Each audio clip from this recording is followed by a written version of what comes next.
Welcome to Cax Bar and Podcast, Canada's first podcast bar. What that means is you can come here for food, you can come here for drinks, you can also come here and record a podcast. Come on down, we're located in downtown Calgary, Alberta in the Beltline area. See you soon.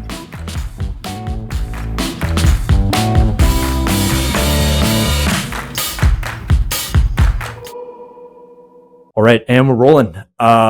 Today's podcast is a little bit different. I've never done one of these before in this exact way, but my guest today is Joshua Bell.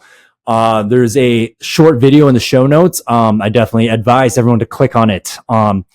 Joshua's short version is he was homeless. Okay, this is us discussing, to be honest, men's mental health, making a comeback story, falling, getting back up. Sometimes falling again over and over and over and over. Well, that's what they say. It doesn't matter how many times you go down, how many times you get back up. Yeah, exactly. Hey, but Joshua, you can do it better than me. Like, let everyone know who you are.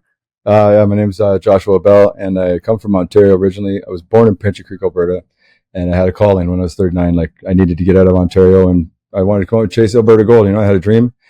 Some very unfortunate circumstances happened, and I ended up homeless, like tits down, ass up. Herb Jameson, downtown Edmonton. It was my second day there, and I found out that was a pretty righteous spot to be. And it was an experience, to say the least, but I'm blessed that I'm on the other side. Yeah. So we talked a little bit before this, and, you know, in many ways, we're just going to be rehashing the conversation we had on the phone, because I felt like, man, like that definitely is, some people, like they need to hear this, you know, because a lot of people, how, I guess let's just start with, how did you, in a way, and forget me if I'm being an asshole in the way I'm wording this, but how'd you allow yourself to get that low, or did you not allow yourself to get that low to cause the decisions that you made? It was completely out of my control, man. Honestly, I came out here with the love and respect of, he was like one of my best friends. He was my cousin, right? He's been out here for about 12 years at the time already, and he owns a framing company, and he had a house. So I had a bed and I had a job, right?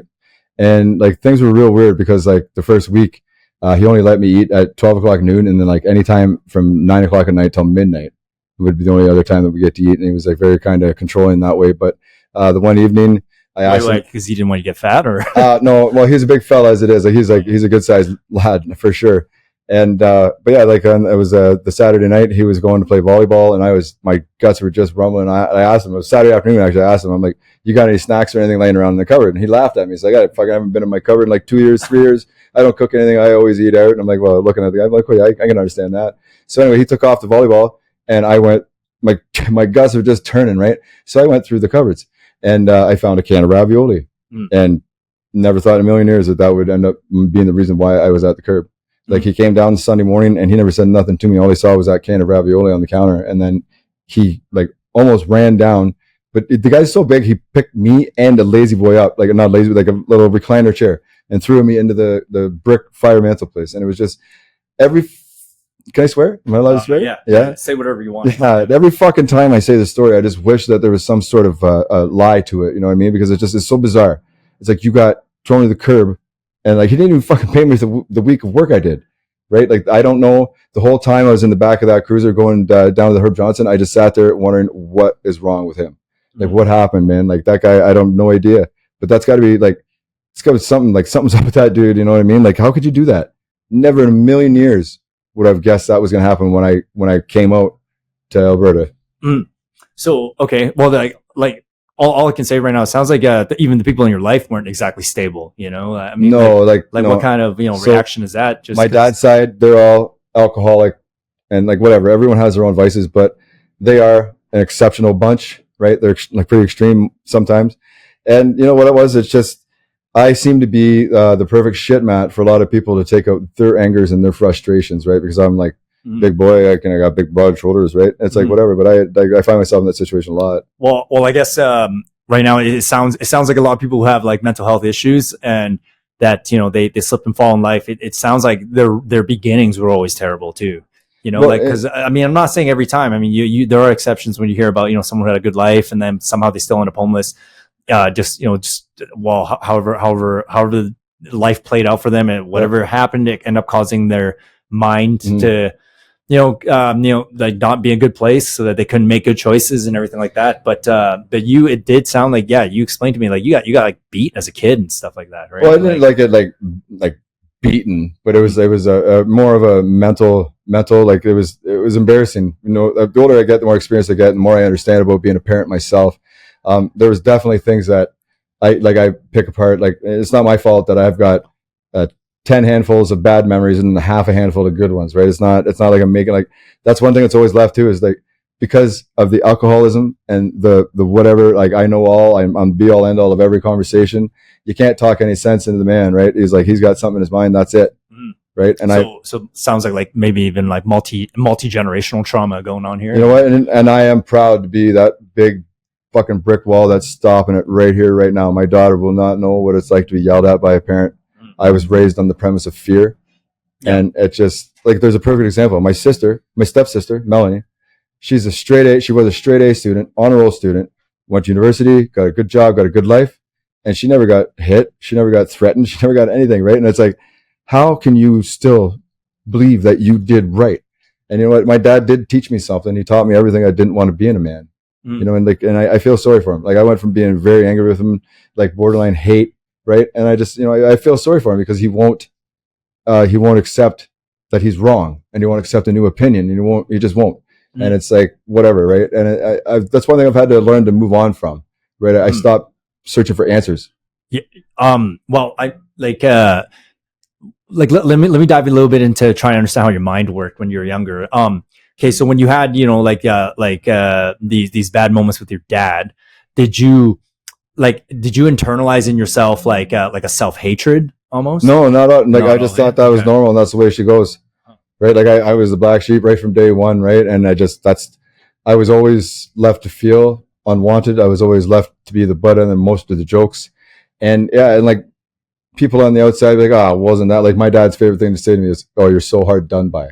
Mm-hmm. And like, being who I am, the man I am nowadays, like, he won't even dare say that to me. Mm-hmm. Right. And it's like, it's kind of like, I took it upon myself to inflict a little bit of pain verbally and like in emails and stuff like that, just to remind him that he's not as awesome as he thinks. It's just because of his stance. Like, when I got diagnosed with my mental illness, his first reaction was anything. It could be anything but mental illness, because he thought it was just a big hoax. I said to him, like, you think the millions and millions, hundreds of millions of dollars going into the schooling in this and educating and this and that, blah, blah. He's like, they're all fake, blah, blah. Like, he's like the number one candidate for so many mental illnesses, right? And it's just like, bro, like, please pick up a fucking book so you stop sounding like an idiot. Like, you're my dad, I don't want you to sound like an idiot. But he won't listen to a damn word I say, because like, in my whole life I was never enough, you know what I mean? Like, and I'm sure there's a lot of men out there that were, in the same boat. They were just never amounted to enough to their father. Our fathers are always left to the whole subject that, the generational. I'm like, well, you know what? There's no way in fucking hell I believe anytime that my dad was confident and believed in everything that he did. Right? He's a man he's an alcoholic. Alcoholics' number one thing they can't do, that's hold accountability. Mm-hmm. Like, my dad, he doesn't remember it, so it didn't happen. Mm-hmm. I'm like, I'm sorry that you were just blackout fucking drunk and you did something disgusting, and I'm sorry that I'm the only one that remembers it. So I'm the one that's supposed to get shit on. Sure, bring it on. Like, when you think about just in the past, just how hard life was, right? Like, because right now we have all these conveniences and everything. Yeah, but like, it wasn't even that hard of a life. It was just he made me life hard. What I'm trying to say is that in the past, like, but I just often wondered now, like, the age old question about the question about, like, was mental health always around? It's just that we just didn't know how to look at it like this way, or it wasn't documented as much, right? Because I think of it this way, like, back in the day, when I'm talking about like a couple hundred years ago, when you have to literally create a bunch of babies just to work on the farm, just to have a chance to live, I would imagine like things were very tough.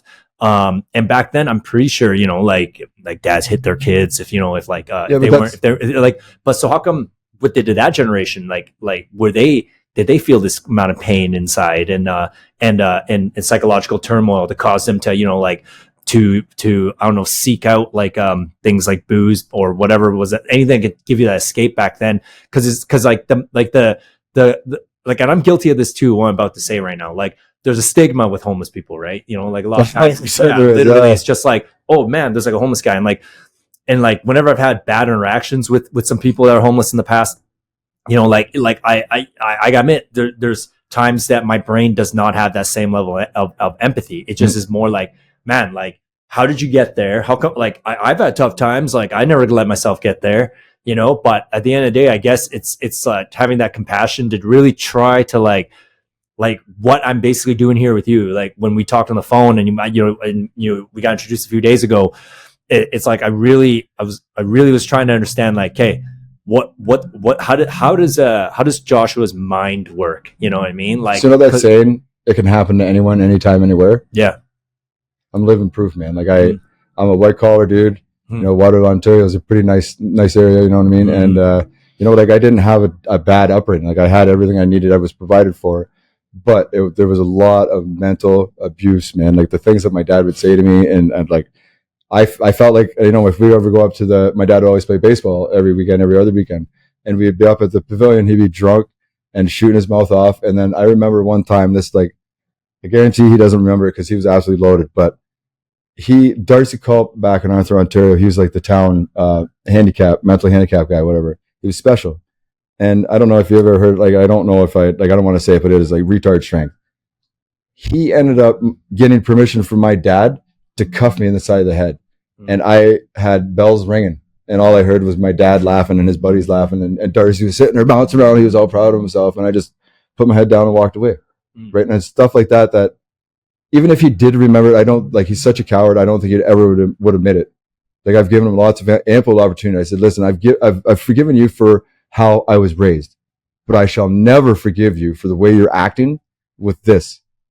I had a sister that I got a message over Facebook Messenger.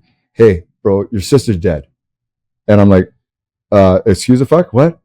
And yeah, so she was laying there with a needle still in her arm when he was messaging me. Right. And I go home, I go back to mom and dad's house, and I let dad know. And he was all up in arms. He's like, if he would have only known, he would have got on a fucking plane, flew out there, grabbed her by the hair, threw her in the plane, brought her back and cleaned her up. Right. And then I was sitting there like this, dad, please, like, I'm right here. And then just fucking turned away and just relied on his wisdom to carry him through. Okay. Yeah. Like all this just sounds very sad and traumatic. And like, I know there's loads of people out there who have literally gone through the same thing or going through this. And the whole thing just sucks, man, because like, I can't relate in that sense. Like my challenges in life I never had a lack of like love and nurturing in my household. But there was tough love too. You know what I mean? Like, cause like my dad's like a classic Chinese immigrant guy. So, yeah. Just that's some hard ass right there, right? Yeah, just even things like playing sports, right? You get taught to, like, hey man, like, like dig deep, go hard, like I trained martial arts my whole life, you know what I mean? Like you don't get tougher from whatever, just not trying to push through and get courage all the time, right? So, but right now it's like, I guess like what with you, it's like what I'm trying to ask is this, like, I'm trying to pinpoint the exact moments that the bad decisions that compounded to, getting on the street and. But what was my bad decision? I trusted my cousin. Yeah. To come out, and I thought that's what I needed. It was a new start. So let's take a couple steps back. Yeah. When your cousin went crazy, boom, you leave. But when the next, if you were able to, like, when the next step, I just work, man, just go get a job. You know what I mean? Like, and slowly like, find a place, like make sure at the job, do the job so I don't get fired. Make sure I'm on time. Like that thought process. Like, were you just unable to keep to that, or like? Okay, so I didn't have an attack on you, by the way. Yeah, no, like, I love it because like you'll never know unless you ask questions. Because I am the number one guy. If I got a question, I will ask it. If I got something to say, I can say it. You know what I mean? Yeah. And I really appreciate it. But no, it's just I'm kind of stoned up here, and I forget what you said. That's okay. It's okay. Yeah. Yeah. How do I reword it more simply? No, you don't have to do that. Just have to yeah. No, yeah. I guess what I'm asking is, when like, let's take it back to when you got kicked out of the house. That example. Okay. I remember kind of like, how did I let myself stay homeless? Yeah. Okay. So I came here. I was left 3 days in a hotel paying $160 a night. I came out here with nothing. because he told me he was going to take care of me, get the first couple paychecks in there, everything's good, right? And yeah, so when I showed up at his house, I had literally maybe $15 in my bank account, right? And so when he threw me on the street, I had $15 in my bank account, and he never paid me $1. I had absolutely nothing. Within the first week, I had my cell phone and my wallet stolen from behind fucking locked doors at the Herb, right? I lost all my contacts. I lost everything, right? And like I literally had to start from scratch in Alberta. I had to get my birth certificate.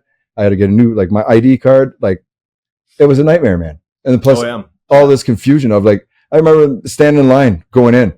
I'm like standing there, like, looking around, like, is this am I dreaming? Like, what is this real? Because it's so far from anything I would have imagined. You know what I mean? It blew me away. I guess that segues into ultimately, because you told me you got diagnosed with like severe depression and severe anxiety. Like, is it like were those like the main things you're feeling all the time, and then that made it hard to do anything essentially? Well, tell me, like, maybe I'm fishing for an answer that I'm trying to understand. That's where the gap of the stigma is, right? Like, a lot of people are so, they're literally like, man, I can't picture that ever happening to me. As in, I would do something different about it. And that's because it's no experience, right? People they can't relate to any amount of it. And if you can't relate to mental illness, you do. Because I'll tell you right straight up, before I suffered mine, I wasn't a big advocate of it all. Like, somebody say, "Oh, I'm depressed." I'm like, "Fuck, pull your socks up, let's go." Like the traditional reaction, right? Yeah. And then now going through what I did, like, I got hit so hard, I couldn't get off my couch. I had to roll off my couch and crawl down the hallway just to go take a leak. Yeah, no, I'm and it like that. Like, I went from 215 pounds to 130 in 7 months. Yeah, because I couldn't eat everything. So that's what I'm trying to ask you. Like, Joshua is like, or Josh. Josh. No, Joshua, that when you have prolonged depression, right? Because I think this is what it kind of starts geared towards. Because we've all had some depression. I can only relate to so much that I've experienced. But you literally couldn't get out of bed. No, I had to roll off the couch and then crawl down. So you physically felt so low, and then mentally was so tired that it's like, like you're because you're essentially in a state of pain to a point where your body is the chemical imbalance, everything, man. It's like your body is using all its resources just to I guess try to stabilize this pain, this emotional pain that the body's so like tired that starved. Like you're depleting your body of everything it has, right? So I guess like the real question is, like, when men, I'm using men as because Josh was a man. It's like when a man gets that depression to that point, I think that is the pinpoint of how, like, when people are trying to say, well, we need to help people, it's like they need to find a way to help that peak depression moment. No, the idea is get in there before that happens. And you know what? Yeah. Okay. As a man, I was working a 50-hour-a-week profession, and I was working at least another 20 to 30 hours in my side business, right? My mom said, "You're burning the candle from both ends." And I never really gave that much of a thought. But that, like, with that and all the stress of this and the stress of that, I try to live my life with as little stress as possible, like anyone else, right? But I was buried. I've been buried in the stress and just the anxiety and everything for the last probably 4 years. But you know what? I heard a really cool thing. So in the first 6 months of my diagnosis, I was the guinea pig. Like, oh, you got to try this, try that. And the last one I did, it was like, they put me on sleepers. I was sleeping like 20 hours a day. And I remember I woke up. On top of already being depressed. So you naturally were going to sleep. Now you're sleeping even more. No, but 20 hours, like, I swear. And I got up one day, I threw them right in the toilet, and I got pissed off. And I made a doctor's appointment. I went in there. I said, "I'm done with you and this guinea pig pharmaceutical shit." I'm like, I want nothing to do with Big Farm. I'm going to do it with my willpower, my brain, and everything I've already learned, and some little bit of marijuana, right? And you know what? I just saw 2 days ago, there was a reel on Instagram, and there was somebody's talking about the negative effects of mental illness, or depression, anxiety pills, whatever. If you take these pills for depression, you're going to be like, 25 to 35% more likely to go deeper in depression. Anxiety, it was like 30 to 40% more likely to have an attack, a panic attack, an anxiety attack, right? Is it why would they diagnose it then? I mean, if I've never been on antidepressants. No, but that's how fucking crooked Big Pharma is, right? Is it because like the pills give you temporary relief, but then you know what? I had a few. I went through a few, and I never felt. The only one that I felt anything from were the sleepers. Like, why would you think that putting me to sleep for 20 hours a day and making me a zombie is how in the fuck is anyone going to sell that as advantageous? How is that going to help anybody out? Like the whole thing, but that is just backing up this whole conspiracy. Yeah. Right. Man, I'm trying to find an understanding to this, but I'm starting to realize I don't think it's like if you haven't gone through it, like what you went through, maybe you can't understand it. You know, you can only try to understand as much as you're capable of. The only way you're going to get an ounce of empathy is if you've got an ounce of experience. Yeah, right? Well, it's the truth. I've never been homeless, but I have empathy for you because of just our conversation. Like it's case by case. Like obviously, I caught you when you weren't, like fucked up from drugs or whatever, right? Yeah, so that's never been a problem. It's like and like you made so much sense with what you were saying, and at the time I was like, hey man, like other people are going through this, so and that's one of my biggest things is that 3 months into my diagnosis, I sat there going through the bullshit of the doctor's appointments and this and that only in 3 months. And I just went, you know what? I am a strong dude. I got a big old strong back and the Lord puts a lot of weight on there, right? And we got a ton of capacity to deal with a lot of things. Not every man's like that. There could be a guy with just a little wee bit of a problem in your perception, but he can't handle it. There's something that it's an imbalance. It's all chemicals. It's all what you project as well. You know what I mean? But I'll tell you right now, going through it, there's not a person in the world that talked more shit about me than me. There's no love. There's no nothing. And that is probably, but to go back, I just want to reach out and I want to make guys feel comfortable with listening to me and maybe talking to me one day, whatever, but knowing that I pride myself, man. I was one of the captains of football team, was a captain of the hockey team coming to high school. I was your classic high school movie jock, right? Yeah. And it was amazing. And I was suffocated with mental illness, right? And I've been living it all the way. And I've got so many stories I can relate with so many men, I guarantee it.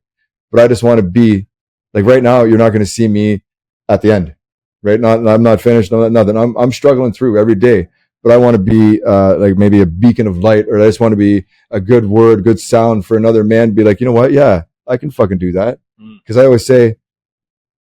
used to say, if I can do it, anyone can. And then I've learned to respect myself a little more and know that I do have a little bit more than a lot of people. Because there's things that have happened to me in the last 2 years that would buckle a lot of men, guaranteed, right? Oh yeah. And I'm proud of myself for where I am. I've made it. Yeah, no, your resilience is pretty clear right now. You're tough enough to handle things coming at you, but the real challenge is how do you rebuild and stay rebuilding? And that's right. That's where, because right now it seems like if it's like a video game, right? Like say 0 is baseline. Okay. Now you're at a 1. Oh, and the higher the number, the higher the success or whatever. It's like you're at a 1. Oh, now you're at a 0. Now you're at -1. Now you're negative. Oh, back to -1, back to 0. It's like you have no problem getting yourself back to 0 every time, but how do you start to excel it and keep it at going 1, 2, 3, 4, 5, 6, 7, 8, 9, 10? My biggest worry and my biggest thought that could be negative is, when's enough? Because I had a talk like this with my friend. I'm like, you know what? A lot of gentlemen have reached their enough. And I have a feeling that because of all the stuff I've been through, I'm like, how can I keep going, right? I haven't reached enough yet. You know what I mean? But all those gentlemen that reached when enough is enough, I think that's the end game. That's it. You're done, right? I had, this is pretty emotional and spiritual, but I tried to commit suicide one night. I was on the side of a bridge and I had it timed out, man. I knew that when I let go, I was going to land right in the middle of the fucking windshield of that transport truck. And I was on the edge and I had my hands out like this and my feet, I lifted 1 foot. And as soon as that 1 foot went up, people are like, I don't give a fuck what anyone thinks. I ended up on my ass in the middle of the road behind me. I got picked up and fucking thrown in the middle of the road and just saved. You know what I got from that? I sat there and I started crying. And the first thing that came to my mind, I will never do this to my daughter. She does not deserve to grow up with that on her shoulders. You know what? If daddy's going to die, he's going to go down in a fucking stylish fashion like a hero. You know what I mean? It's not going to be taking his own life. I respect my daughter way too much to leave that burden with her for the rest of her life. And I promised myself from that second forward, I wouldn't even contemplate that shit anymore because that's not for me. You know what I mean? Because when you're in that stage of depression, you really do think you're a burden.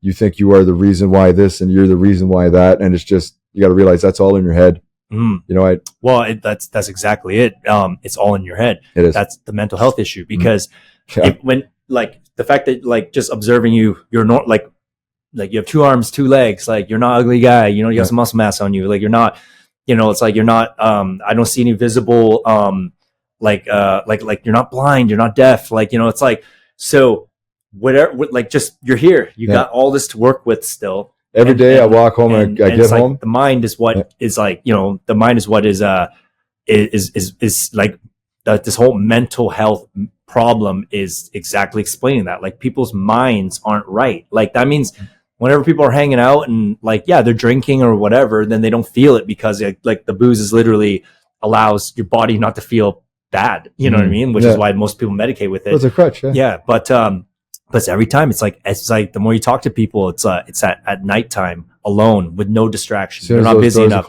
Then the mind is like always attacking towards trying to kill yourself. Like not kill yourself literally with suicide, but I mean like it defaults to you're not good enough. You're horrible and all this and that. You're a failure. You're a failure. Like it just goes negative town, right? No, and it seems right now that there's so many people who can't appreciate the positives in their life. And because they're so focused on their problems, and their problems are they're you know, like their problems, they make them feel all those negative emotions. So I don't necessarily know if there's like a solution, but I just know that when I look at people who are like succeeding and who do well, they all have certain common characteristics. Like one is like they exercise, okay, as part of their life. All right. Like it's not like I exercise once a week. And I mean, it's not like I exercise every day and then for a month and then I take a month off. Excuse me. It's like that's a constant. The next thing that's a constant is they have something they're chasing, like something bigger than themselves. For movement. Yeah. The most thing people, that's their job or their business or their purpose or maybe their hobbies, or like, you know, they have a goal, right? And the third thing is like they have friends, they have a significant partner. Like it seems like you have to make sure you have this holistic approach to wellness in general. Otherwise, it seems like no one has a shot right now, because it's not just you. Like anyone that I talk to now, not anyone, a lot of people that I talk to now that have they're like they have good things going on in their life, but they're missing these categories. Their mind does the same thing that you're talking about. Yeah. It's like, so I'm like, okay, like that is the mental health problem right now. Now a lot of people are just so fixated on the problem that they have. They might be like, I just went through a divorce, man. Oh, I just lost all my money. Oh, like my business is like having some issues, or man, my daughter yelled at me, or like I don't know what it is. But it's like, hey, yes, you have that problem. You have to work on that, but simultaneously doesn't excuse the other metrics. Like are you getting enough exercise? Are you do you still have your goal? Do you still have your purpose? Like, and that's the number one thing. Like I'm starting to realize if any of these metrics aren't there, it's higher probability of too much free time, so the mind's eating itself alive. And then so with you, it's like do you have like your next wave of moves to make sure that you don't go homeless? It's like, do you have your purpose, man? Do you have and that's, for me, that's a bit of the trouble with the mental illness as well, because I've picked myself up so many times that like I'm exhausted, man. I'm very tired, right? And it's a battle to get up like, I'm glad I have my dog, man, because she gets me out every day, good times, right? But that's so key when you're trying to get better. You got to get out with the sun. You have to re-energize, man. Like, it's, think what you want, but the reality is reality. We need the sun more than anything, and we don't even know if that thing's real or not. You know what I mean? Oh God! But like, I don't even want to get into that stuff. But it's like, I think the hardest part for me was just getting up and doing stuff, because it started with just walking to Tim Hortons every morning.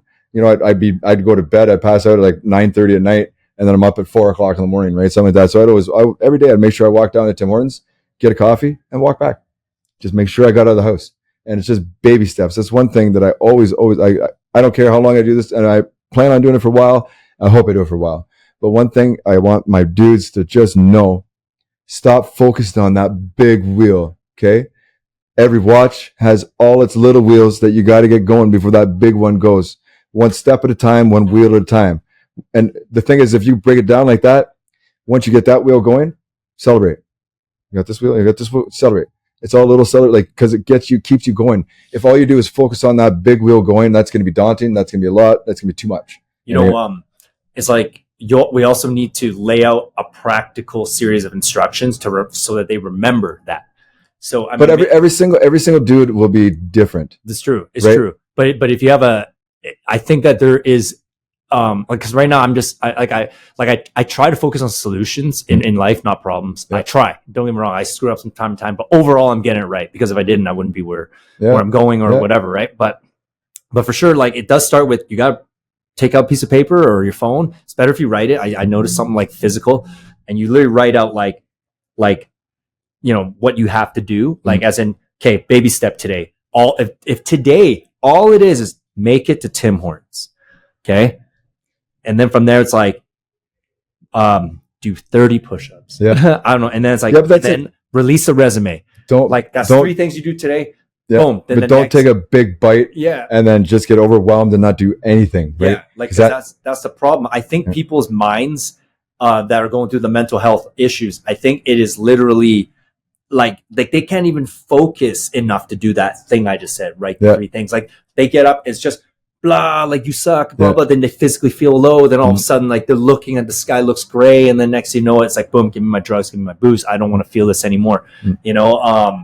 It's like that, but that part has to be done internally by the person. Like, that part, most definitely hold your hand. Yeah, because there's no one holding a gun against your head making you do any substance. Now, I will admit, or just taking that step to remember to take the next step. Yeah, like you have, and it's like you got to be supported. Like, that's when the support comes in at the strongest, and when you're trying to get someone, off the couch and just give them an idea, or give them a little bit of love. When you say support, do you think it means have someone do it for them for a little bit? No, right? Yeah, no. I agree. Just be there and remind them. Like, hey, you know what?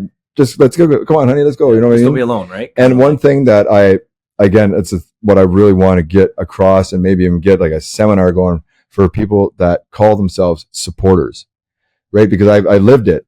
I had people that called themselves supporters, and they came, they gave me groceries like a couple times. It's not, bless them. I'll love them forever.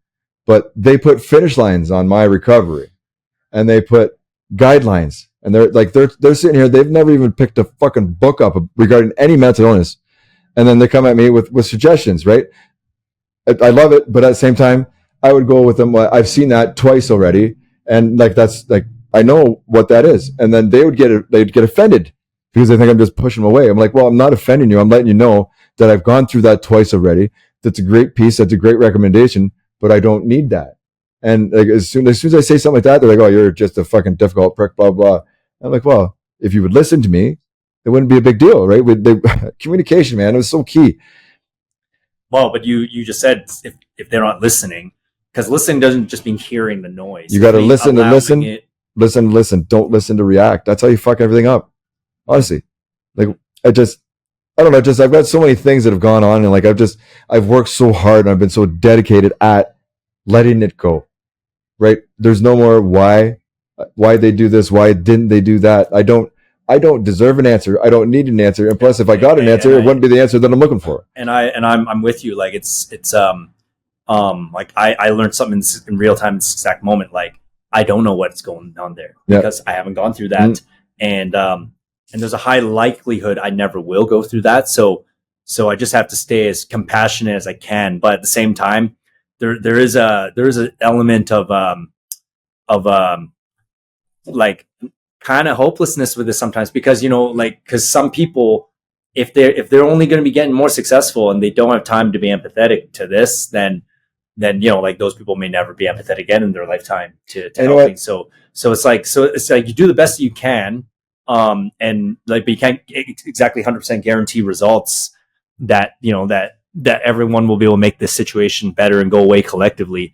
Like, I'm being a bit broad with what I said, but there's some things that you pointed out that I fully agree. Like, people need to be there, right? Yeah. And like, that is part of why, I did this with you today too. Cause we had a phone call earlier, and I told you, to be honest, I told Joshua originally I wasn't comfortable, doing a podcast with him because we met briefly, and like, we don't know each other that well. And I just know that he's been through a lot, and there could be moments of like potentially an outburst of trauma or something like that. Definitely. And I walk around and I go, how in the fuck am I not one of these maniacs snapping my head against the window going, right? But so right now, like, and like in a weird way, I'm still taking a chance doing that, but I guess, both of you feel a little more comfortable. Oh yeah, no, but like, but it's not the, like not to disturb. Like I'm confident I can take care of myself. Physically. Yeah, so that's why I'm never like, okay, like that, but it's just more like, but at the end of the day, something came over me today, and like, like it was divine. I was like, what, like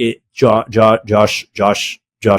needs this, and I'm in a position to give it, like a podcast, shooting a podcast, man. Like, I know. So I'm like, and then right I was like, hey, let's do it. And and also you did fit the mold too, because you can talk, you're well spoken, and even this interaction, like, it shows, like we're both have good manners towards each other right now. So this is working out, man. That's it. This is working out. So like, I want to touch on two things.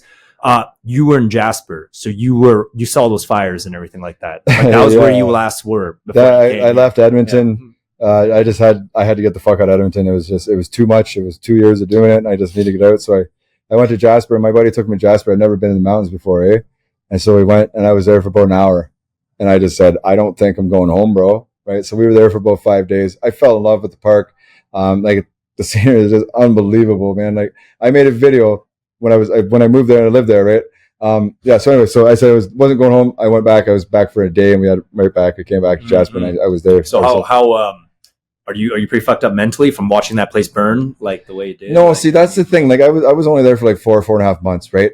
And like, my biggest thing is like the people that lost their generational homes, all those memories and this and that. Like, my heart bleeds for them, and I want to go back and be a part of the cleanup and be a part of the rebuild, because I want to be a part of that picture of the men and women of Jasper that cleaned up into the rebuild, and have that picture on the bar wall for the next 200 years. I think that'd be badass, like, right? But yeah, it's just. Do you plan on going back then? See, that's the thing. Like, the day before the fire, to be honest, you have more problems. You need to situate yourself. That's part of the progression through the mental illness and just everything, is that, you know what? It's okay for me to put myself first. You know what I mean? Because I've never been that kind of guy. I've always put other people first, always made sure everyone got this, that, whatever, everything I could, you know what I mean? And it's time for me to be a little selfish.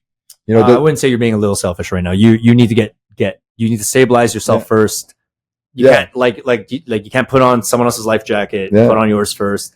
And with you, from your battle, to be honest, if you put yourself first for the rest of your life, high majority of the time, for you, because like you're 42, right? It's like, so say in theory, like you live to be, like, let's just say 77, right? And so say you got 35 years left. I'll be lucky to get there, bro. That's all good, right? But you've already gone through 40 years of suffering, where it's like, if you just got focused on you for the next 35 years, like, I actually think that is better for the totality of things. You know what I mean? Because like, the world doesn't do better when more people are like struggling and homeless. It does better when everyone is rocking and rolling and, having purpose and trying, and getting better, and, and making money and keeping healthy and loving people, and like, so yeah, like, I mean, I applaud you for wanting to go to help the evac, but I think like continue working on you for until you're stabilized as hell, then go look for those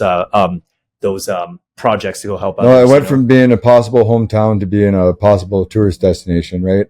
And like, it's been extremely hard because I lost all my stuff, all my tools, all my work stuff, my work boots, everything were in the fire, gone. So I've been trying to get money from Red Cross and Alberta Works, and it just hasn't been working out. And I can't go to work in my trade without work boots and the stuff. And I'm just like, I didn't fucking ask for this, you know what I mean? And I don't want to be a victim. I'm not going to play the victim. And like, I want to help. Like, my heart is there to help. And it's a fucking battle to get back there. You're applying for sheet metal work right now, right? No, I'm not. Like, I could go if I have my work boots and my tools, like, no problem. I can get a job. I could probably get back. I can join the union here. It's like $47 an hour in Edmonton, right? And I was like, what? That was awesome. But I know I have that in my back pocket. But honestly, 22 years of that, I got kicked around and shit on all over the place.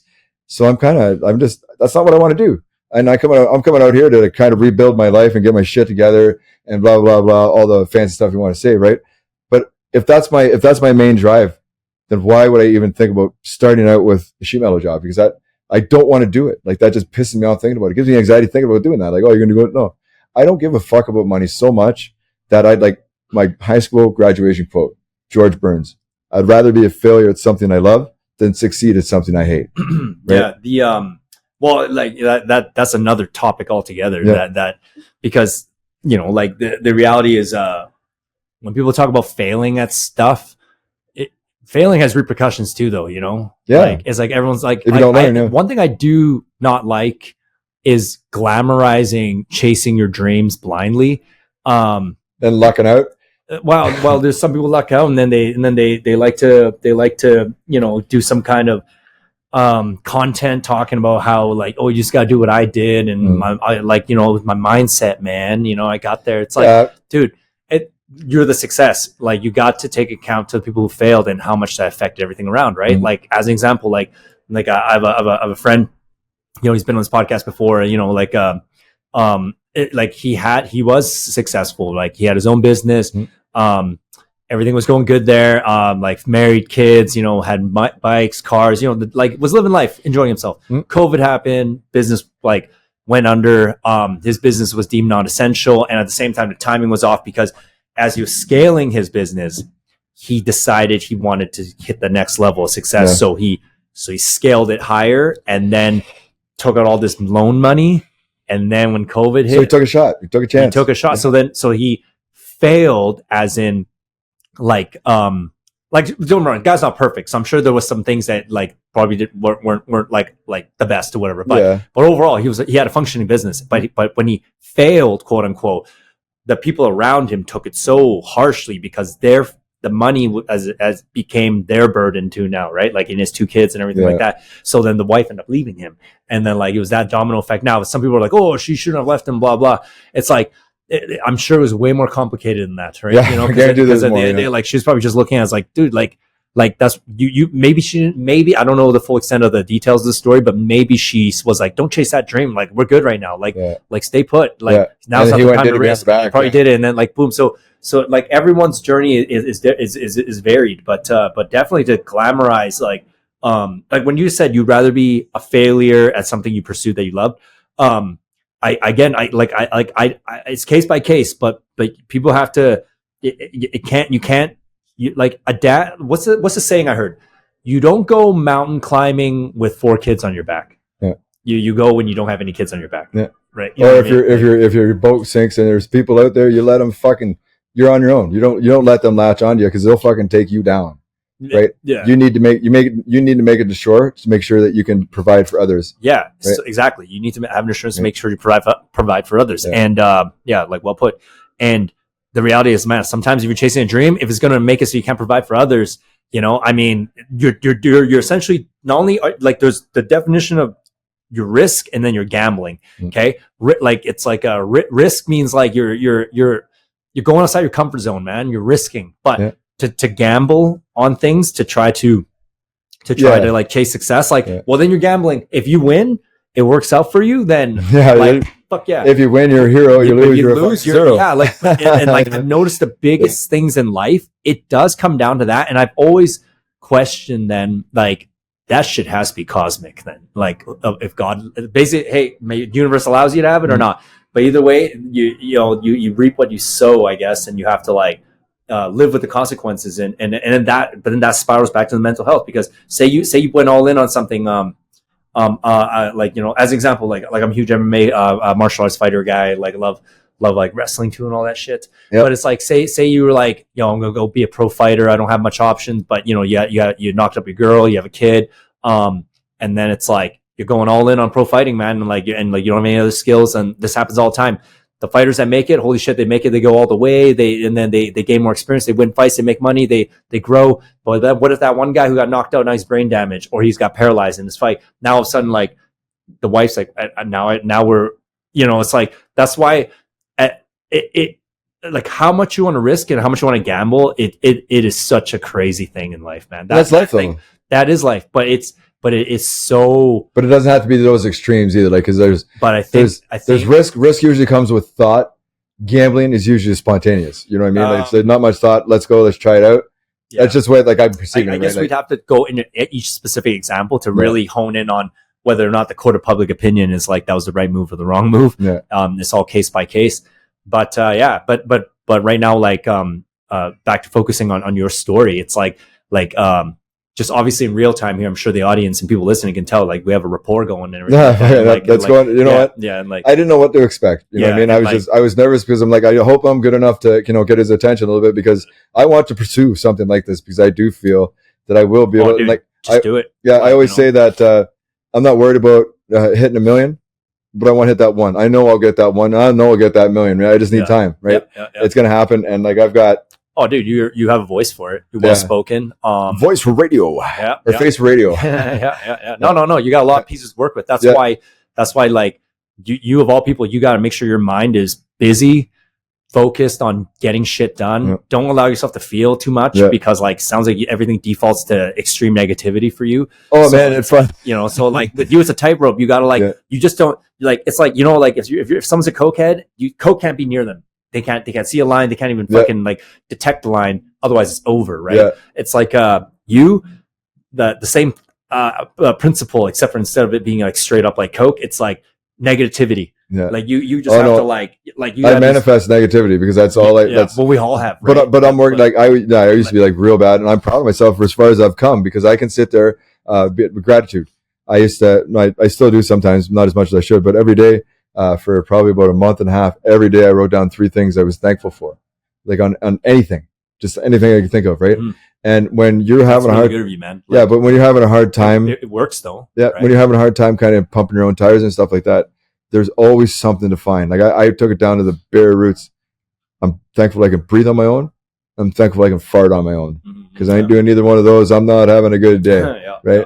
And it's that simple. There's always something that you can be thankful for. Yeah, right. There's no way that you can remain in that prison.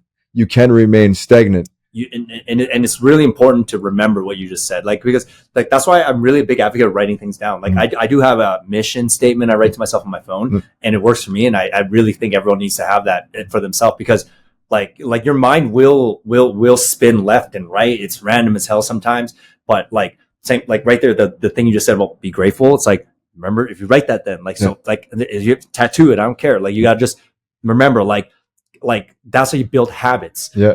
And then that's how those habits will, because after a while, like someone calls it discipline. No, it's a habit now, right? Once a habit, it requires even less energy to do. Yeah, no, just gets done. Doing it. Yeah. And then from there, then you say 21 days or something like that. Yeah, whatever the science is. Yeah. I mean, I just write things down. I mean, I'm pretty good for the most part, but like, I mean, I'm not perfect, but no, but like I also see you a real shot at getting out of it this time and staying out of it this time, right? So like I hope to God. Like, yeah, well, me too. Right? Yeah, like, I've got my Lord, my Creator, my Mother Earth, my Jesus, I every day, and then my grandmother, my sister, my best friend Sasha, and then my buddy Davey. Like I got 4 guardians, I got 4 lords. Like it's just I've got a powerhouse up there, and I'm very spiritual, and I believe it. Like there's this right here is happening for a reason. You know what I mean? Like this is something. It's gotta be. Yeah, but you know what? I've also put my interest into, like, I put it out there. Yeah. Because I came in here and I look around, I'm like, man, one day, baby, and I start manifesting. Like I can't wait. Like this is what I'm gonna do with mine. Blah blah, right? Whatever. And then look where I am. Yeah. That's me, my life, and other things. Right? So like the manifestation is real. And when the opportunity knocks, you got to take it. And you have to acknowledge it, and you have to accept it. Yeah. Right? Because people are just blown off. Oh, that's just coincidence, or that's just something stupid, right? No, man. Like shit happens for real, on purpose. You know what I mean? Like it's way beyond our control. And I just believe my whole thing is like anything I get out of anything they say about the universe, love is like the number one thing I think is one of the most powerful things in the universe that you can have. Right. And I wear my heart on my sleeve, and I would never expect anyone in my life, whether it's a friend or a woman, I would not, like I give what I get, and you get what you give. Right? Like you treat me good, I'll treat you probably 10 times, not probably, I will treat you 10 times better. That's just me. I'm very loving, I'm very catering, I'm very easy to walk all over. Right? And there's so many things I've learned in the past 3 years, like about myself. And, like I can finally look in the mirror and say, like, I love you. I'm proud of you. Like I'm acknowledging myself about the steps that I've taken and the absolute fucking stumbles that I was forced to endure. But I've done it. I'm here. I'm on the other side. I'm not addicted to no stupid drugs. I've got everything working. Like I say, I walked through the gates of hell, walked around a little bit, came out the other side with some crispy toes and fucking like a chip on my shoulder and a fuck you attitude. Like I'm ready to go. Like enough's enough. Yeah. It's my time, right? It's just I hope. No, I'm just joking. It is. It's like I am. Well, oh shit. Sabotage is walking around. Savvy, come here. Yeah. Sabotage. Yeah. We got the pup dog in here. Yeah, man. Yeah. That's like, she's not just my dog. Like, she's my best friend. Like, she's everything. Like, so I got her March 8th, 2023. Yeah. And by March 23rd, we were both homeless. And we were homeless from the end of March there until. Oh, your snacks will fall over. The end of March until the end of August. Yeah. So it was a good stint for us, right? Mm-hmm. And it's just, and the stories I can tell you just in that period of time, man, it's just like, let's, I don't want to, you can say no to this, but tell me one of the stories, like from the streets. What was one of the hardest nights, One of the hardest nights? Let's paint a picture. So it was started in the afternoon. It started in the afternoon and I went into the bottle depot. That's where like one of the encampments was. And I was in there to see one of my buddies, but he wasn't answering, whatever. And then these two guys come out. Like, you fucking rat out skinny? I'm like, looking, I'm like, the fuck are you talking about? Who the fuck's skinny? And this guy, white dude, is probably about 6'4", maybe about 240. Solid dude, eh? All I hear is a fucking, he whipped out a baton. And this motherfucker came at me, fucking swinging. And like, I joke about it, but it was fucking terrifying because if he connected with that in my head, I would be dead. Yeah. Right. And I say, good thing, be a sword he had. Good thing I got some awesome Chuck Norris backwards defensive moves because he only hit me twice. He hit me once on this side and he hit me right in the funny bone over here. Yeah. But I was split open on both. But because I kept going, he swung himself out. And I just turned around and I fucking ran away. Right. It's like, that sucked. Like that was a tough one. And then that whole night, I couldn't be around that area because from that night on, I had a green light on me. And we have a green light on you. That means if they see you, they will beat you. And this beef came out of nowhere. I have no idea. I got no idea because that's the thing with the streets, man. Just insanity. There's no judge. There's no fucking jury. If they say it, like I had whatever. It's fucked up. They don't care about what's truth. And like honestly, they'll say everyone's insane. They'll say, "Show me the paperwork." Like if you get falsely accused, and you say, "Show me the paperwork," and that usually diffuses things, right? I didn't know that, right? But no, racism towards white people on the streets of downtown Edmonton is fucking raw, real, man. It is. But I won a lot of them over, and that's because of the love and respect that I have. Like I never went out there like a big fucking tough guy with my shoulders pressed out. I knew if I did that, I would get scalped and I'd be dead. But I just respect everyone, love everyone, and give it all to you, and give you 100% right off the hop. It's up to you to keep it, right? And I made my conversation short and made myself scarce. But like from that night on, I had to go undercover, man. Like I remember one time I put a blanket over me and I pushed a cart and did a little down or lean hobble so that they wouldn't know it was me. Like what did you do with your days out there, man? Like again, maybe I'm going in circles in my own mind. Again, I already said earlier in this podcast, I'm like, hey, you know what? I don't understand, but give me one more try. Like I don't get, okay, in that moment, why didn't you, like as an example, I'm just thinking randomly here, man. Like I'm not trying to be offensive or nothing, but why don't you just walk into literally I don't know, like a bottle depot and be like, hey, can I get a job here? Like I'll show up every day. Like boom, they're like, hey. So what do you think? What do you think the relation and the experiences with hiring homeless people, right? So literally, there's zero way to get even into a base. Definitely. Job, there's a corner. I can't remember what it was, but you can go there and like guys will come and pick you up, right? I wasn't in any fucking mood to be working. You know what I mean? I was dealing with a lot of shit. I was trying to process, man, and it just like it's so easy to say, and I don't no disrespect to you or nothing, but it's so easy to say, well, why didn't you get a job? I'm like, well, why don't you fucking come out here and give her a shot and see what you can do with it? You're right. And like, right? I guess, again, I answered my own question because like you just answered for me too. Like you literally couldn't. It's like it's like, I saw this funny TikTok the other day. Like, it shows this, these guys training MMA and this one guy has the other fighter mounted and he's just fucking throwing down like ground and pound. Right. And then the coach is sitting there and through the fence. He's like, get up, get on your feet, man. Get on your feet. And then the guy on the bottom who's taking the blows, he all of a sudden goes, yo, stop. The guy on top stops and he looks at me. He's like, I'm trying. I literally can't.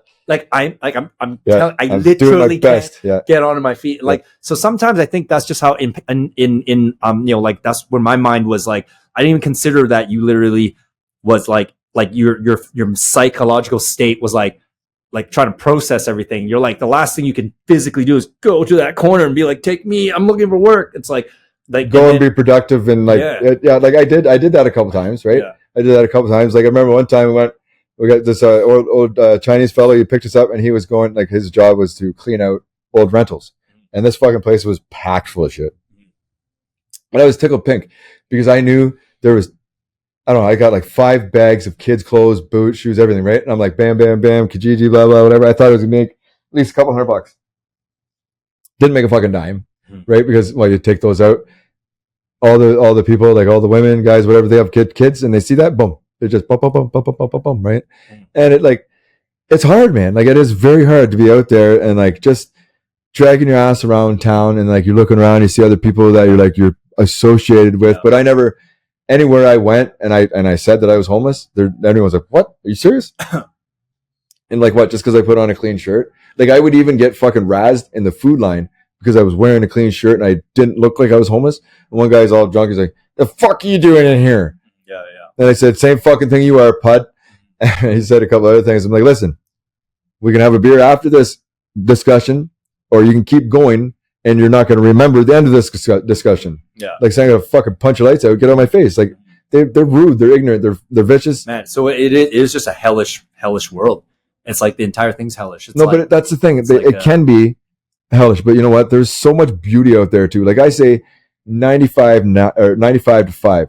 95% of the homeless, man, they're the ones you don't see. There's a lot of really good people out there. Like, how many people out there, they had an injury and they got, prescribed opiates, and then, whoop, we're going to cut you off. Like, that is one of the hardest fucking addictions in the world, right? Your body and mind is literally compromised. So what do? Like, they got to go and fucking feed their beast because they can't get off. They don't want to get off. I've never met one person that smoked that shit that didn't regret trying it. And it breaks my heart, man. You see people out there. Yeah, I know. And it's just like, clear that one. But you try to figure out, well, what in the hell takes them there? And then I found out what that was. It's that off switch, right? They can take a hoot of that and nothing matters. They're off. Scott Hall, this famous wrestler, Razor Ramon. Razor Ramon. Yeah, he literally, like, before he died, like, the guy had money, he had everything, man. Mm-hmm. And he was just filled with, like, who knows, maybe there's some CTE involved from taking head trauma, but sure. Like the amount of psychological pain that guy was just going through with whatever happened in his life, like, because all we see is Scott Hall, the pro wrestler, but like we don't hear about the guy he killed in 1980, the divorce, the skeletons in their closets, and then it was just eating at him, and like didn't matter, like no amount of money was helping that, and then all of a sudden he developed the hard alcoholism that and in the end. But that's worse when you have the money to feed it. Yeah, and then the longer you're in that realm, like, and this is the irony, like I own a bar, so I sell food, alcohol, but I'm, like I said, like the premise of Kex is to have fun. Like we don't want to be a place where you medicate. We want to be a place where you celebrate. Yeah. And it's like, but man, like it's like, but alcohol, it does like booze and drugs, they do fucking work. And in the moment, so some people, they're just like very temporary. For sure it is. It's like, but in that, like some people are like, you know what? Forget my actual life. I'd rather exist in those temporary slots. That's where I really live. So, and everything else, I don't give a fuck about. Just get to those temporary slots of being checked out and being fucked up. It's like, and it takes a lot. I know I get it because, like I love being drunk too, right? It's like, obviously it's like, man, if I can just be drunk all the time, but still get everything done, who would say no to that? Like, it's a great, best feeling in that world. But unfortunately, like that's part of, that's the unfortunate, sad reality about being an adult is that when you become an adult, you register that most of the time things are actually not fun as they could be. Yeah. You have to realize that every day is not fucking 10 out of 10. Most days is under a 5. You're maybe rocking 3 and a 4, but you got to carry on like it's a 10 until you can get to that bar and you're allowed to celebrate. You earned it and you're around safe people. Yeah. Then you can ramp it up to 10. That's what makes it even more special. That's just binging. Yeah. Like, it's like, and it's like a lot of people, like their psychological states is like the amount of emotional immaturity in this modern world is baffling, man. Like they're just so emotionally immature. Like they can't be like delayed gratification, because they're just like, oh, I'll live one life, fucking it better be kicking ass all the time. Like there's no tomorrow. It's like, and you know what, in my opinion, it is none of my concern or my opinion or judgment how another person lives their life. As long, like I said, as long as you're not harming me or a loved one of mine, do whatever the fuck you want to do. Just keep it away. Right? Because as soon as you come into my bubble, as soon as you make me uncomfortable, because I don't go into people's bubbles and fucking get in their face, nothing like that. But I'll give you a warning, like a straight out, very stern warning. If you carry on like this, I am going to put one right on your lips. And if you heed the warning, you won't get hit. But if you keep going on, you're going to get fucking smacked. Because I give that warning and that's it. I don't keep giving warnings, man. I'm done with that shit. You know, well, in now that you're reacclimating, I would give 10 warnings. You get don't punch someone on the workplace. No. But like, no, for me personally, well, it depends. But, it all depends. But you also have carrying a lot of anger too. Because but I have a ton of compassion and a ton of patience. So yeah, I'll say that. Like if I say that to you, chances are most people are going to be like, oh, okay, and they'll back down. But I also have another choice. I could turn around and go the fuck the other way, right? That nothing's stopping me from doing that. So if that person is making me that uncomfortable, then I'm willing to punch him in the head. I'll probably be a lot better off if I just turn around and walk away. You know what I mean? Regardless of what it is. I don't care. Like I've walked away from enough stuff, like especially out on the street, man. Like if I took on everyone that wanted a piece of it, who knows, right? Like I just, it was scary because I knew probably about 85% of the motherfuckers that stepped on me, I would have cleaned them out, like get them in a cage with no weapons and no guns, no nothing, right? I would have cleaned them out. No problem. Because there's a lot of little punk bitches out there with trigger fingers that are crazy. And it's not about how tough you are, how much honor you have, how much respect. It's about how fast you can pull something out to spray or shoot or stab. And it's fucking bizarre, man. Yeah. But yeah, brother, like you got to make sure you, like control that mindset once you're acclimated back in, right? Like, oh, dude, like, no, I don't like, that's not me at all. Like I have the, like, I love to say I'm a warrior in a garden, not a gardener in a war. Yeah. Right. I have the ability to, but I don't. Yeah. Right. I think I've been practicing it and I've been controlling it for a while. Right. Cause I like back in high school and stuff, like when I came into the fucking size I was and everything, I was knocking fucking people out left, right, and center. Right. Cause as soon as you're the big tough guy, everyone wants to step up and challenge the champ. Right. But sometimes you pick fights yourself. Because you want to. No, see, I would never, but I always had a couple little buddies, Adam and Jazzy. I just like, oh, hey, go step on that guy's fucking toes or whatever. I want to throw my little buddy around and give me a reason to fucking tune him in. Right. But that was definitely a stage in my life. But I hit a stage where I wasn't allowed in people's houses, right? Because I brought too much commotion and whatever. And I had to sit there and like, I had to say, okay, I need to change. I need to fix myself. I need to stop doing this because it's not doing fucking anything for me. Yeah, sure. Like there's always a guy, I remember, what was his name? Girth, I think it was. But he would always follow me around parties. And he would just be like, oh, I remember when you did this, or remember when you did that. He's like a little cheerleader dude, right? I'm like, I loved him. He was such a good guy, right? But it weighed on me, right? Because I didn't want to be that goon, tough guy, knucklehead guy. No, man, that's not me. But I want to be known that I can definitely take care of myself if I need to, but I won't. It's never really been me to go poke the bear. Wow. Yeah, I think as I said, like we're only getting older now. It's good that you're a warrior in a garden, you know, because but definitely I don't know, man. I'm just the world's soft as hell right now, man. Like if you show up even with half this intensity, it's like, man, someone's fired right away. Oh my God. So you gotta somebody call HR. Yeah, you gotta tiptoe around pretty. I'm offended. Pretty lightly, you know. I should take my own advice on that. But anyway, it's like it's just the way, it's just what things are as it stands right now. Hey, right now, what's the trajectory right now? So like right now, you're not homeless right now. You have living situations. Like you're technically houseless, you know. But I'm houseless, for sure. But I've got a bed, I've got a roof right now. Yeah. So the next step right now is to get yourself making money again. And oh, by the way, and people don't know this, but Joshua, he used to be a business owner as well. Yeah. So he had his own.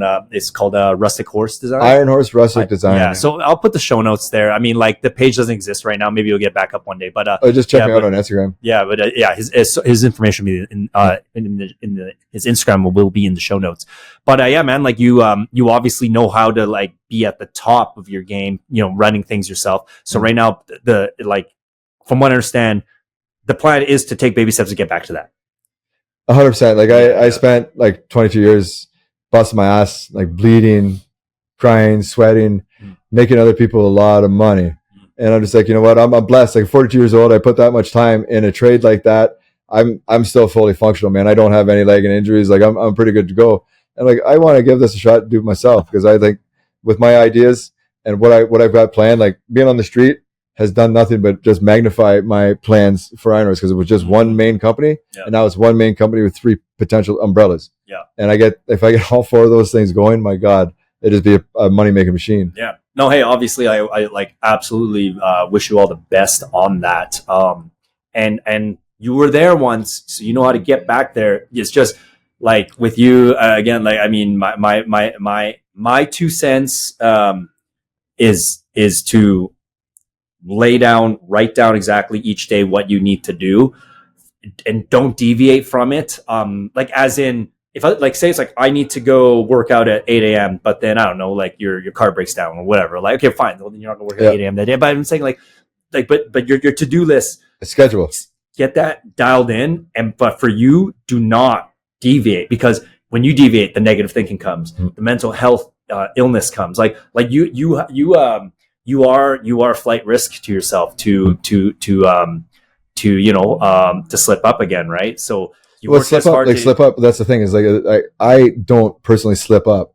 It's not like something I did to get me here. No, I know. I just want to, but I say, like, that's the thing, is that I have to come to terms with the fact that it doesn't matter if I slipped up or not. I'm here. You know what I mean? And I know exactly. I guess. Sorry, I guess the verbiage I'm trying to say is this: like, bad things are going to happen again, because they always happen to everyone. But like, you need to, like, that's the part of the video game that you trip and fell in the level again, back to 0. It's like, when it happens again, because it inevitably will, like, focus on remembering you cannot let your mind overwhelm itself.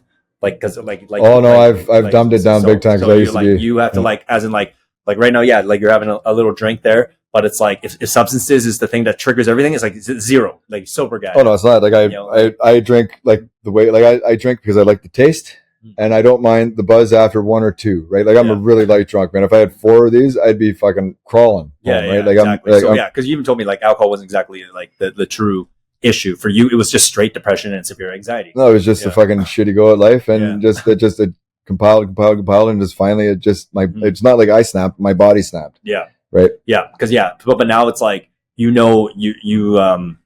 like I basically said enough. Like you just cannot allow yourself to get to that point.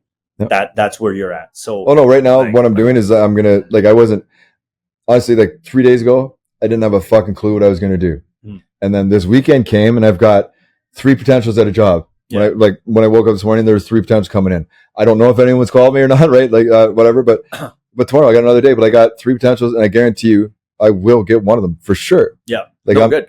And then that's it. And like this time, one foot in front of the other, brick by brick again. And then just don't. And when you hit that level of the video game again of life, where it can all fall apart again due to like just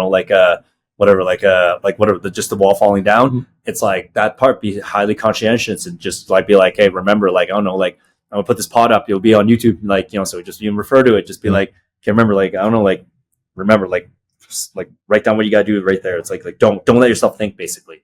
You basically just can't let yourself think. I make lists. Yeah, for sure, dude.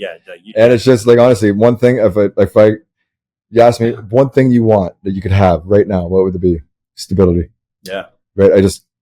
The fucking ground keeps moving around underneath me, and I can't stop it. Right. Yeah. It's a fucking earthquake. You're not going to stop it. But right now, it's temporarily stopped moving too. Yeah, but no, man. So today's been a very, very good mellow for me to build on. Right, and it's every day. You got to take the good of every day and just build on it, build on it. It's gonna, like, I'm not worried about it. I will get there. Obviously, I know that my path's been pretty bumpy so far, but it's a good thing I got all-wheel drive. Right? Yeah. Yeah. Okay. Hey. Josh. Got great meeting you, man. Yeah. Again, I advise everyone take a read. Click on. It's called a Glimpse of a Warrior. It's a little 5-minute video that was made by a different YouTube channel. And it's Apple Erskine as a Black Badge Studios. Black Badge Studios. He's an award-winning writer-director out of Edmonton. But take a look at that video, and then take a look at this podcast now, and see how far Joshua has come. So, like, I hope it's pretty wild, isn't it? Yeah, I hope as we progress through this thing, maybe a year from now, I'm going to be seeing you again, like just like, whoa. Like, maybe we'll be going up to the award shows and accepting them, right? I don't know. I mean, sky's the limit. I hope this helps people out there. Okay, yeah. Oh, by the way, selfishly, if you guys love this podcast, like and subscribe, comment, engage. DM Josh, let him know you're thinking about him, and and making sure, and that, that he stays on his feet. And then at the same time, if some people were struggling, I mean, like just call them. Like that's one thing that like my friends, they had no idea what to do. It's like, what do I do? What do I do? And I'm like, honestly, just pick the fucking phone up and say hello. Yeah. They like a lot of friends, family, they put too much on themselves. So then that like they don't think about the little wheels, right? They put too much on themselves, and so that gives them a justification for not reaching out. Yeah, right? Exactly. They overthink it. If you have someone that's going through stuff like this, like just pick up the phone, send a text, let them know that they're not alone, and don't make them feel alone. Because I'll tell you right now, that's all I felt. I had 99.9% of my time was 100 like alone. Yeah. And that like you do not want to be alone like that when you're battling all these monsters in your head. Yeah. Yeah. Not everyone's cut out for that. I know a couple Sigma males, as they call them, that are a bit, but they're a different breed. The high majority of us, we're normal humans, man. We need camaraderie. We need community. We need love. We've been bred to think we have to do it all on our own. That is horseshit. Yeah. Because there's nothing wrong with having a buddy, with having two buddies, with having your buddies. Your buddy is there for you, man. Like that's just a blessed moment. Yeah. And like take care of yourself so you can take care of yourself, Like it's like I go back to, man, I repeat myself in my pod a lot. But like I was like those the categories I was trying to explain for the holistic wellness, like make sure your body's good, as in get exercise, as in lift weights, run. I would say like half an hour to an hour a day every day should be the minimum. But honestly, at the beginning, make sure you get your food in. Anything. And in the beginning, anything. Try to find your purpose. Even if you don't like your job, then make sure you're doing your purpose after your job. Like dial into your purpose like a couple times a week, whatever it is. It could be knitting, it could be running, could be like iron work, it could be movie watching, it could be music, it could be a combination of things. Like you got to be doing shit you're passionate about. Find friends, be kind to each other. Be compassionate, but also be strong, because a lot of people are fucked up and take advantage of each other. Try to find love, get a pet. Hurt people, man. That's just something you got to be very aware of. You know what I mean? And it's just, that's, yeah.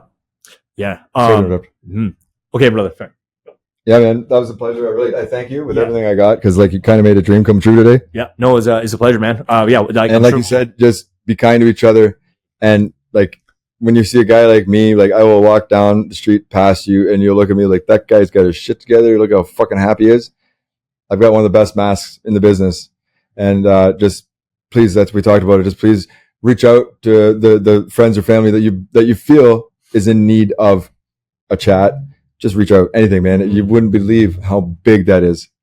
Yeah, for sure. Yeah, it is. Yeah, that's it. Well said. Okay. Bye, everyone. Have a good day.